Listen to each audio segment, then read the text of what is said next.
Boom! Dead. All right, so knees. Every single wrestler knows that if they fight somebody, that person is planning to knee them in the head.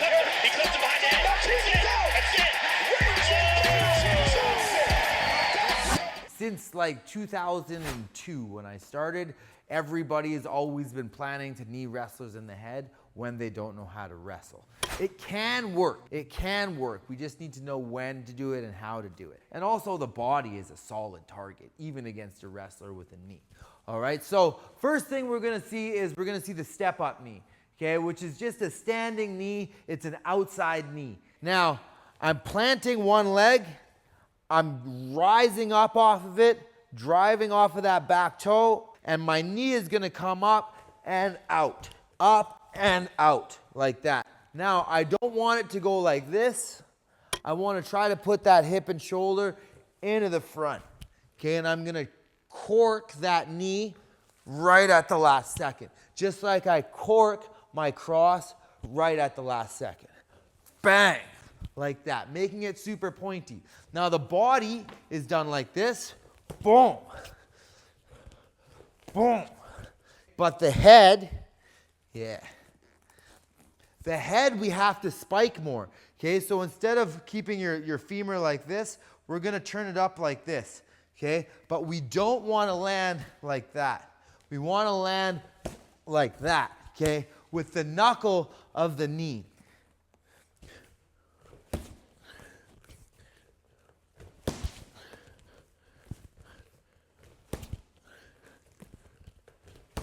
Okay, now this can be done offensively and defensively. Offensively, he has to have his back on the wall. Defensively, usually I have my back on the wall, so I know they're coming into me. If he has his back on the wall, I know that he's not gonna step back, because he can't. So this is a great time to throw short weapons. A lot of the time when we fight wrestlers, we wanna try to get them to this position, because now if he does shoot, I have a lot of space to defend my takedown, right? So this is a good place to put him.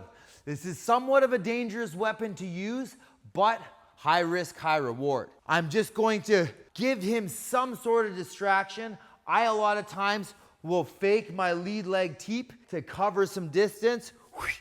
I take a step down, and now I'm driving that straight up and in. Bang! Okay, to the body.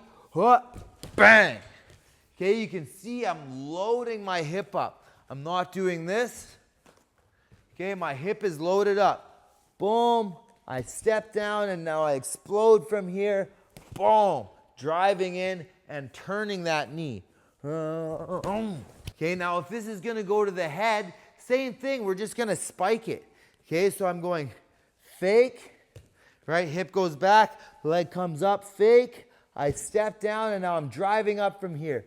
Bang, okay? With that femur really angled up. Okay,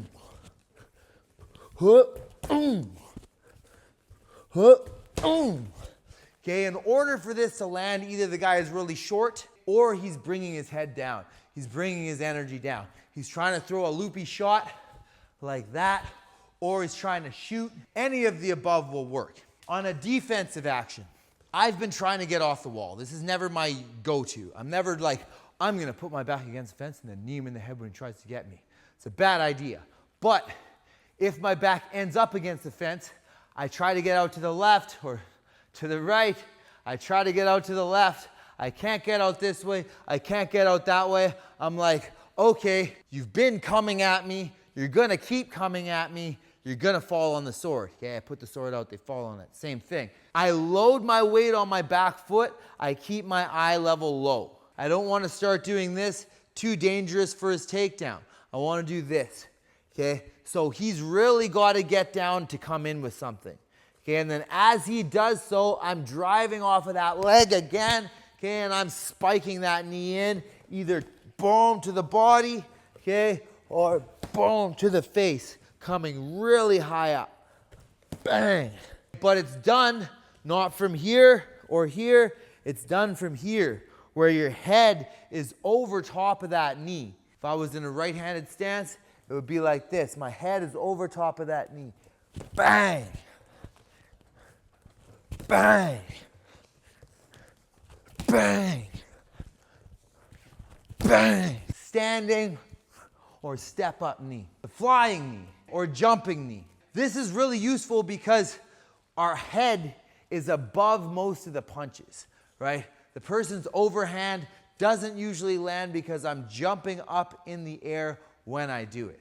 Okay, now a really good time to do this, right, is when they're coming at you, right? When they're coming at you, when you know that they want to take you down.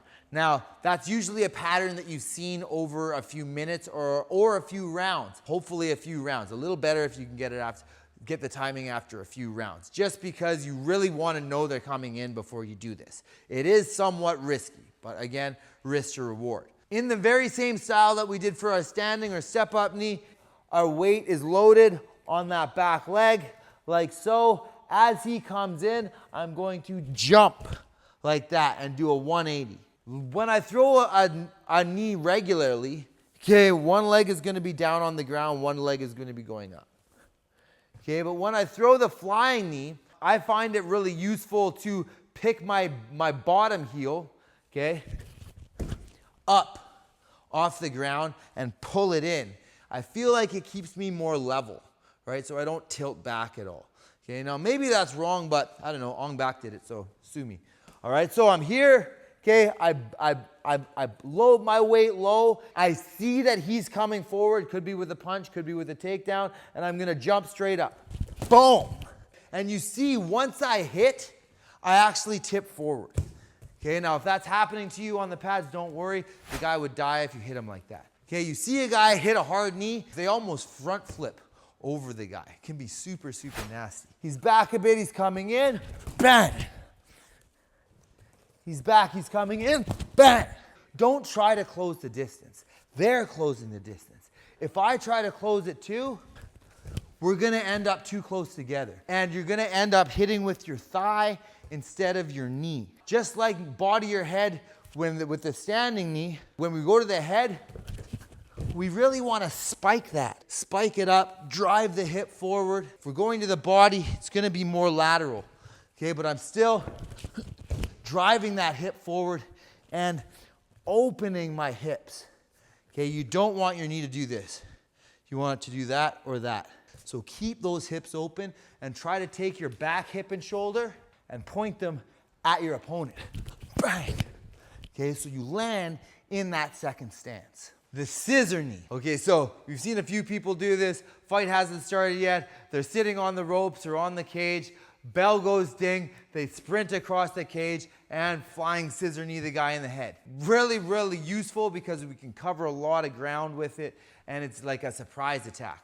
Now, the beauty of doing this to a wrestler is you can almost guarantee they're going to lower their level when you sprint at them, right? It's like the gross motor skills, they just revert back to it. As soon as they're surprised, they revert back to the thing that they've been doing since childhood, which is wrestling, and they just see a fast-moving object and shoot at it. Bad idea because you're going right into the knee. It's better to take a step back and circle, but they don't have time to process because it's a surprise attack. The way this is done, okay, I run, boom, boom, and now I jump with one leg, okay, scissor my legs, boom, and throw that second knee.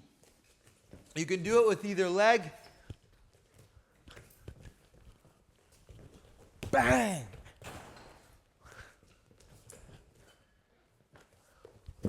Bang! Okay, you can do it to the body, you can do it to the head. Really useful.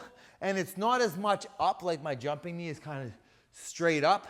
It's more lateral, okay? So you are jumping off the ground, but you're really covering a long distance. And again, this is like a surprise attack. So you're like sprinting at it. Chilling on the fence, waiting for the round to start, and then, boom! Dead. I'm Kajan Johnson. I'm an ex-UFC fighter. If you're an MMA fighter and you want to hack the system, I've got your back. I'm creating Pro Fight Guide, everything that you need to be a pro fighter. We've got a bunch of courses that are already done and we are cranking out new ones all the time. We've got the anti-wrestler guide, right? I fought a bunch of wrestlers. I fought Islam Makhachev. I fought Rustam Habilov. I fought Adriano Martins. I fought world champion jiu-jitsu guys. I fought Greco-Roman wrestlers. I fought freestyle wrestlers. Man, Man, I've been fighting people trying to hold me down like my whole career. Needless to say, I've been studying this problem intently, and I've crammed all of the knowledge that you need to beat wrestlers into one guide. One-stop shop. This has bottom game, this has striking, this has cage control strategies, wall work, how to get up, how to rip their leg off if they don't let you up. It's got everything you need to whoop on these wrestlers. The anti-wrestler guide alone is like 70 plus videos or something. I'm gonna keep adding to it. MMA basics course, we've got all the things that you need to know for like your first year of training really. Striking strategies, grappling strategies, submission escape, submission attacks, positional awareness, passes, transitions, footwork patterns, the basic weapons, the most important weapons, the foundation of the weaponry, the arsenal that you need to build as an MMA fighter, how to chain from striking into takedowns, strategies on the wall, like how do you grapple on a wall, because a lot of the time people just teach you jiu-jitsu and they teach you wrestling and then they're like, yeah, go, and then there's a wall there and you're like, what the hell do I do with this thing? They're like, I don't know, figure it out, right? You don't have to figure it out, get the MMA basics guide. That's what we made it for. I know some of you guys live in remote communities. Like I grew up in a town called Burns Lake, like 2,500 people tops. We don't have access to elite level MMA instruction in Burns Lake, BC. This is one of the reasons that it's so important to me to make this. It's gonna be a database for people that don't have access to world-class coaches. You do now. Just get the Pro Fight Guide, 70% off still. This is the last chance. You gotta get it now. We're raising the prices because it's just gonna be too valuable. Even if you're not a pro fighter and you just wanna learn how to defend yourself, if you wanna learn how to get in shape, MMA honestly for me is the best way to stay in shape because it's so much more stimulating for your brain than running on a stupid treadmill. Last chance right now for the 70% off pre-order on Pro Fight Guide. We're raising the price.